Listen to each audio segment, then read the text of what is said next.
France has the best squad at this World Cup, and they're going to lose because of it.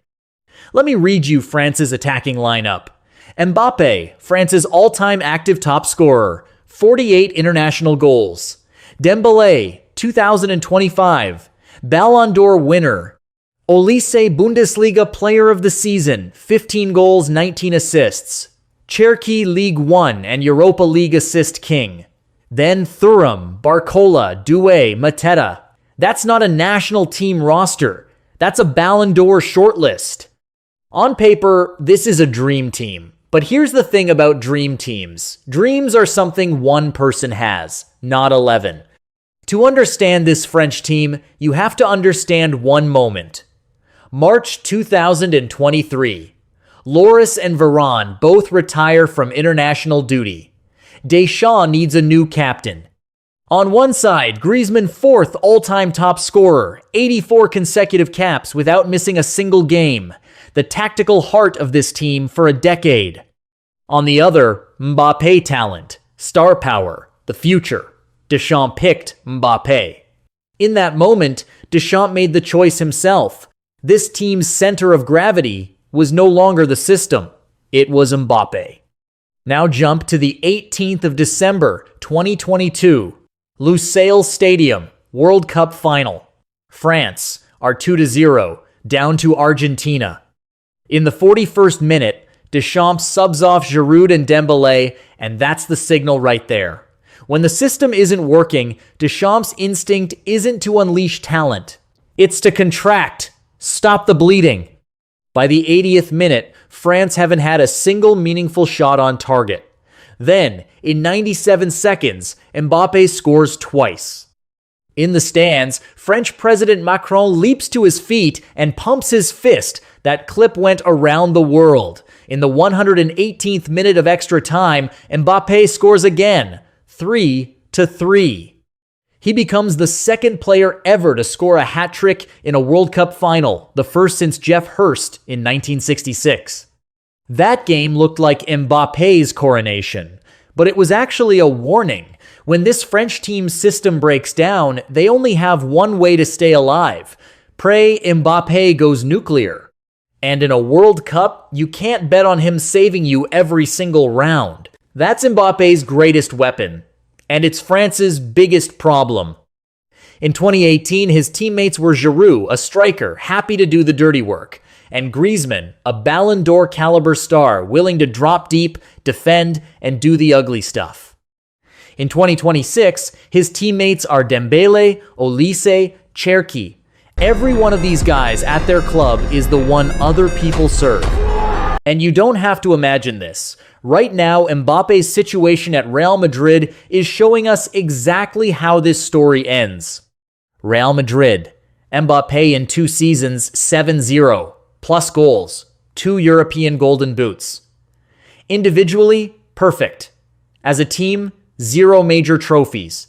La Liga, gone. Champions League, gone. Got hammered 4-0 by PSG in the Club World Cup. The dressing room is even worse. Real Madrid have burned through 3 coaches this season. They've now brought back Mourinho.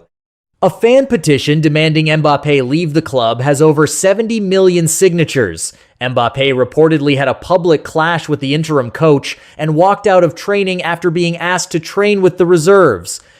Vinicius? Since Mbappé arrived, he's fallen out of the Ballon d'Or conversation completely and even paused contract talks with the club. Both of them want to cut in from the left. They get in each other's way. Now look at PSG. Same summer 2024. Mbappé leaves. PSG just lost their biggest star. They should be falling apart. Instead, Luis Enrique converts Dembélé into a center forward. The entire team is built to feed him. Free, confident, with the keys to the attack. That season, Dembélé scores 33 goals, racks up 13 assists, and wins the 2025 Ballon d'Or.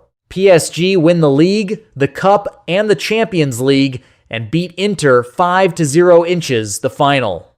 Same summer, 2 teams. The contrast is brutal. Real Madrid, stacked with superstars, lost to a PSG team built around one guy. That's why France's problem isn't just tactical. It's a model we've already seen play out. When you have one star and everyone serves him, the team works. When you have four guys who all need the ball, the chemistry breaks. France right now? Four guys who all need the ball. They're running the Real Madrid playbook. Let's get specific about the shape. Deschamps runs a 4-3-3 or a 4-2-3-1. The back four is Koundé, Saliba, Upamecano, Theo Hernandez, world-class, no real weakness, Maignan in goal. But midfield is where the problem starts. Tchouaméni sits. Rabiot does the box-to-box work.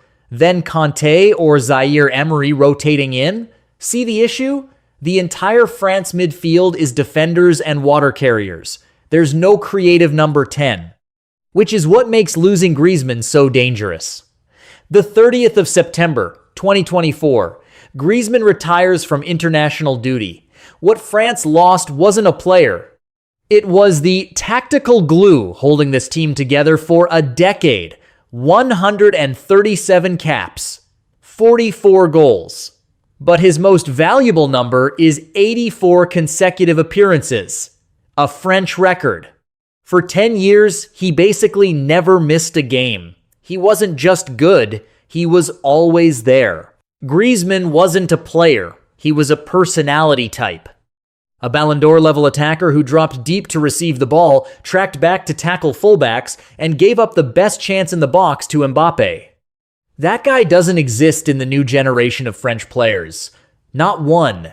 Not because they're selfish, because they all became the main character too young.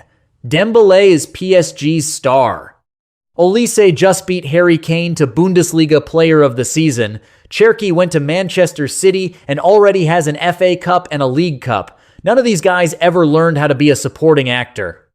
And if you want to see what a France team with tons of talent but no flow actually looks like, you don't have to imagine it. Look at Euro 2024. Griezmann was still in the squad. Mbappé and Dembélé too. The result? One open play goal by a French player the entire tournament. Knocked out by Spain in the semifinal. Griezmann was there, and it was already broken. Now he's gone, and the midfield has no creator. It's only going to get worse. So when the game is tied, the opponent sits deep, and the game grinds to a halt, who drops to get the ball? Who tracks the fullback? Who lets the other guy take the shot? Olise can inherit Griezmann's left foot, but you can't inherit someone's lungs. And you definitely can't inherit their humility. One more thing makes all of this worse. This is Deschamps' last World Cup as France manager, January 2025. He announced it himself. Contract ends after 2026, he's done. Zidane has a verbal agreement with the French Football Federation. The second the tournament ends, he takes over. This isn't a normal World Cup. This is Deschamps' goodbye tour. And the prologue to the Zidane era. So what kind of coach is Deschamps? Remember that detail from the 2022 final? 1-0 down, 41st minute, he subs off Giroud and Dembélé. This is a coach who trusts structure over talent. Always has. But this France team doesn't let him coach like that anymore. He has to unleash the talent. He has to let Olise improvise. He has to give Cherki space to create. The problem is, deep down, he doesn't trust talent. The real test? When the game is tied, the opponent is parked, the rhythm is dead. Will Deschamps actually let go? Can he hold a dressing room full of stars who already know this old man is walking out the door? Deschamps won in 2018 because he trusted structure over talent. This time, he has too much talent to control with structure. And I'm not sure he knows how to coach a team he can't fully control. So how far do France go? Group stage. Group I, Senegal, Norway, Iraq. Iraq's not the problem, but Senegal is physical and fast. Norway has Holland and Odegaard. France will get out of the group, but they'll be bleeding from round 1. Round of 16, they go through. But the ball distribution problem will start showing. Quarters or semis, that's the grave. With this tournament's new bracket rules, France and England are in the same half they'd meet in the semi-final at the earliest. And before that, France will run into a team that's disciplined, has a counter-attack, and plays better as a unit. Then they go home. Not because they're not good enough, because this World Cup isn't about who has the most talent. It's about whether that talent can play in the same rhythm. This is Deschamps' last dance. The prologue to Zidane. Mbappé proving he can carry a team. Dembélé's first time on the world stage as a Ballon d'Or winner. Everybody has their own story to tell. Everybody thinks this is their stage.